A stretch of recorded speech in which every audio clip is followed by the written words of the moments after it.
It was a deadly encounter that sparked a national outcry, and it put a small Colorado police department plagued by allegations of misconduct against people of color under the microscope. Tonight, 3 Aurora police officers and 2 paramedics have been indicted in the death of 23-year-old Elijah McClain, the young black man who had been walking home when he was stopped by police, put into a chokehold, and then injected with a powerful sedative. In a moment, I'll be talking with the attorney representing Elijah's father. But first, NewsNation's Ashley Michaels has the story from our station, KDVR. This grand jury indictment comes nearly 2 years to the day after Elijah McClain's death. We now know that 5 first responders are facing a collective 32 counts, including manslaughter. The indictment formally accuses 2 current and 1 former Aurora, Colorado police officers of criminal wrongdoing after they placed McClain in a carotid hold, which is now banned in Colorado because it deprives oxygen to the brain. 2 paramedics are also named in the indictment for their role in administering the sedative ketamine, which the grand jury described as a deadly weapon. This is a case that has been top of mind in Colorado for a very long time. McClain was leaving a convenience store on August 24th, 2019, when confronted by police officers.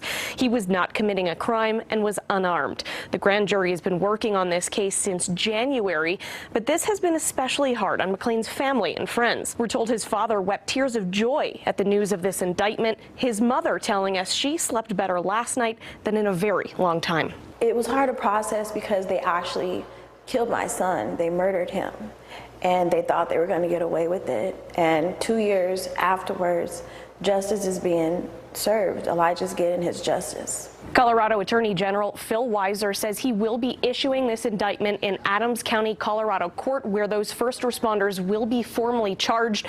The local police union, though, is defending those officers, saying they did not do anything illegal. In Denver, I'm Ashley Michaels. I'm joined now by the attorney representing Elijah McClain's father, Mari Newman. We appreciate your time tonight. Thank you. Thank you for having me. I'd like to start with Elijah's dad. How is he reacting to these indictments tonight? Well, we received a call yesterday, late in the afternoon, from the Colorado State Attorney General, and he was delivering the news to us that these indictments were forthcoming. And Elijah's father's immediate response was he just broke down. He's been waiting for this for an awfully long time. They were tears of relief, tears that he was satisfied and of thanks that this Colorado Attorney General and a Colorado grand jury have finally are going to hold these officers and paramedics accountable for murdering his son. As you know, these types of cases are rare. Police officers criminally charged in a person's death while they are on duty. In fact, the state attorney general, Phil Weiser, said that this one is going to be difficult to prosecute. Do you believe that prosecutors have a strong case? I do. In fact, if they didn't have a strong case, they wouldn't have brought the charges. And what we know is that this grand jury has been deliberating for many, many months. They have left no stone unturned. They've been investigating, and they've got the evidence to prove the charges against these officers and these medics who killed an innocent young man who was just walking home. The Aurora Police Union said our officers did nothing wrong, and they said the decision related to his death was the result of his violent resist of arrest and pre-existing heart condition. What does his dad have to say about that tonight? Well, it's abjectly ridiculous. I mean, the fact that the Aurora Police Union continues to say that they believe these officers did nothing wrong shows just how broken that police department is.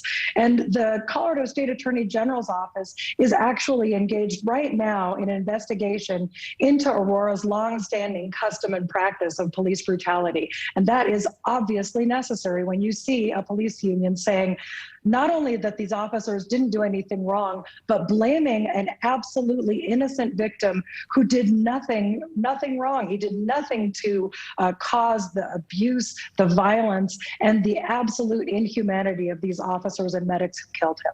I have just a few seconds left. Elijah's death did lead to some changes in policing, including a ban on chokeholds, restrictions on the use of ketamine. What more does the family want at this point in honor of his life and legacy? Well, we were very proud to have worked with our Colorado State Legislature on passing the law that has changed policing in Colorado. And hopefully that will serve not just as a model in Colorado, but across the country to ban the defense of qualified immunity for officers who commit wrongs, to make sure that body cameras are always left on and are not tampered with as they were in this case, to make sure that there are pattern and practice investigations where there are problem departments like in ELUAH, so many things that we've done here in Colorado that I hope will be replicated across the country. But more than anything else, this indictment serves as a reminder to law enforcement here in Colorado and across America that officers are not above the law. Mari Newman, the attorney representing Elijah's father tonight, thank you for your time. Thank you so much.